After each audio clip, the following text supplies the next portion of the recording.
In today's video, I'm going to teach you how to add a new vendor in QuickBooks. Whether you're an accountant or a small business owner, managing your vendors effectively is critical to your financial management, and QuickBooks provides a streamlined way to do just that. First, let's start by navigating to the QuickBooks homepage. Open your web browser and type in the QuickBooks URL to head straight there. Once you're logged in and on the home screen, look towards the left-hand menu and find the Expenses tab. Click on it.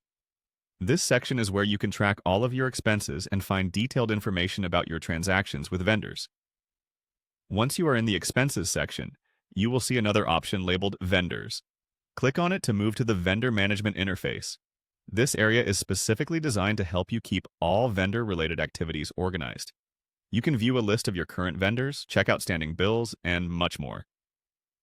Now, let's add a new vendor. In this vendor section, look for the New Vendor button.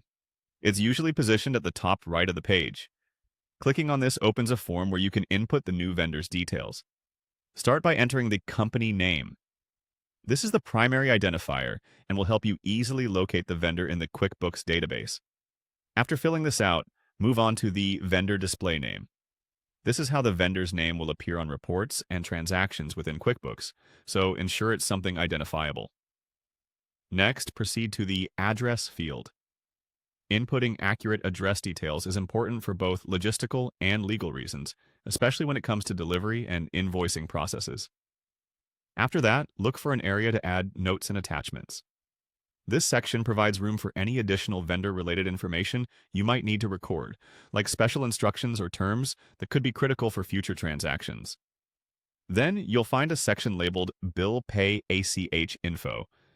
If applicable, this is where you can input bank details for automated clearinghouse transactions. If you plan to pay this vendor electronically, ensure this information is correct. Additionally, there's an Additional Info section where you can fill in any other pertinent vendor information such as tax ID numbers or other customization notes that may be useful. Finally, once all the fields are filled to your satisfaction, look for the Save button. It's crucial to save your progress to ensure all the information you've entered is stored securely within QuickBooks. When you click Save, this new vendor will be added to your list, and you can now start assigning them to expenses and bills as needed. And there you have it.